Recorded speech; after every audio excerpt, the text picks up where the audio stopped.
ओम वासुदेवाय नमः।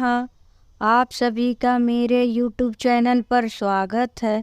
आज मैं आप सभी को सोमवार के दिन हम किस भगवान की पूजा करते हैं और क्या महत्व है, इस बारे में मैं आप लोगों को बताती हूँ।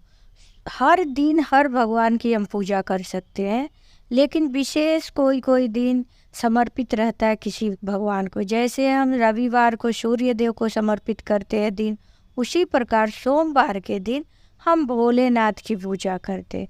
भोलेनाथ की पूजा तो आपको पता है कि एक शुद्ध जल 1 लोटा अगर हम भोलेनाथ पे डालते हैं, हमारा मनोभाव शुद्ध है, तो भगवान हमारी सभी मनोकामनाएं पूर्ण करते हैं। सोमवार के दिन बहुत लोग सावन में सिर्फ सोमवारी की व्रत रहते हैं, बहुत लोग 16 सोमवारी का व्रत करते हैं और भगवान की पूजा करते हैं। भोलेनाथ की पूजा में हमें शिवलिंग पे फूल, जल, भांग, धतूर, बेल पत्र, ये सब चीज़ हम चढ़ाते हैं तो भगवान बहुत ही प्रसन्न होते हैं। और हम दूध से भी भगवान का अभिषेक करते हैं, शहद से, मूंग उड़द की दाल से, मसूर की दाल से, जौ, चावल, बहुत से ऐसी चीज़ है जो भगवान पर हम अर्पित करते हैं और भगवान खुश होते हैं। लेकिन अगर आप सक्षम नहीं है कि आप शिवलिंग पे जाके ये सब चढ़ा पाए या पूजा कर पाए, तो आप घर में भी भोलेनाथ के फोटो के सामने आप उनकी पूजा कर सकते हैं और भगवान को फूल चढ़ा सकती हैं। तो इस प्रकार से आप भोलेनाथ की पूजा कर सकती है। आप अगर व्रत रहती है तो व्रत रहिए, व्रत नहीं रहती है तो सोमवार के दिन भोलेनाथ की पूजा करके उनका मंत्र, सबसे सरल मंत्र है पंचाक्षरी मंत्र, ओम नमः शिवाय। इसका 108 बार आप जप कीजिए और भगवान को प्रसन्न कीजिए। इस प्रकार से तो भगवान की हम अनेक तरह से पूजा कर सकते हैं और मैं पिछले वीडियो में भी बताई हूँ, और बहुत सी भोलेनाथ की कथा भी मैं अपने चैनल पर अपलोड की हूँ, आप सुन सकती हैं। लेकिन हमें हमेशा भगवान के बारे में कुछ ना कुछ हम जानना चाहते हैं, कथा सुनना चाहते हैं, क्योंकि भगवान के कथा के श्रवण मात्र से ही हमारे बहुत से पाप धुल जाते हैं। बहुत लोग मतलब मन में जिज्ञासा रहती है कि भगवान की हम अनेक कथाएं सुने, तो आज उसी में एक कथा मैं आप लोग को सुना रही हूँ कि भगवान भोलेनाथ सिर पे चंद्रमा को धारण किए हुए किस प्रकार, उसकी कथा मैं आप लोग को सुनाती हूँ। सनातन धर्म के शास्त्रों के अनुसार बहुत पहले असुरों का आतंक बहुत बढ़ गया था, तीनों लोगों में हाहाकार मचा था। स्वर्ग के जो अधिपति इंद्र थे वो भयभीत हो उठे।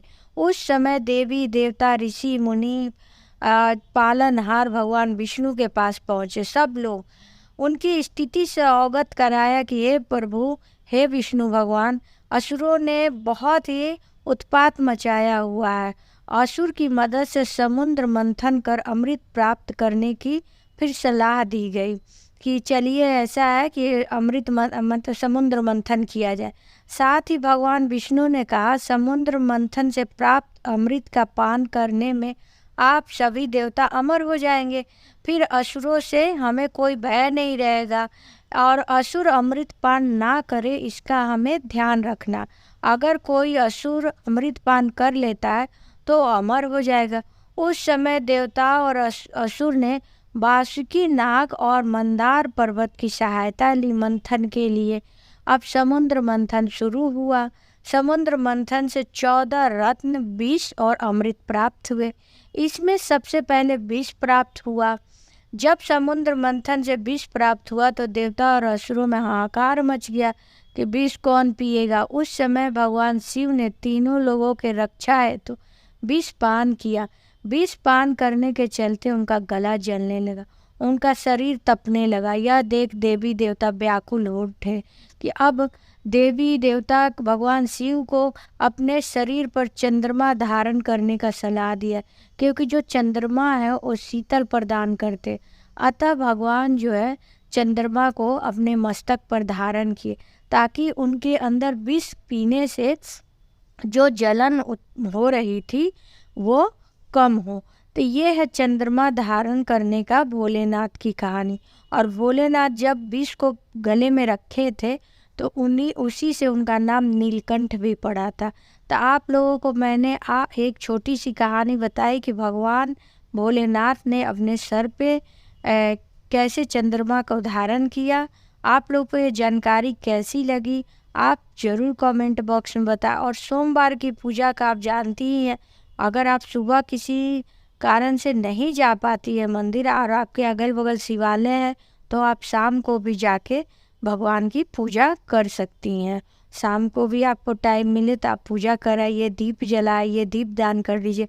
पूजा करने का और दान उपदान करने का कोई लिमिट नहीं है, आप जितना चाहे कर सकती हैं।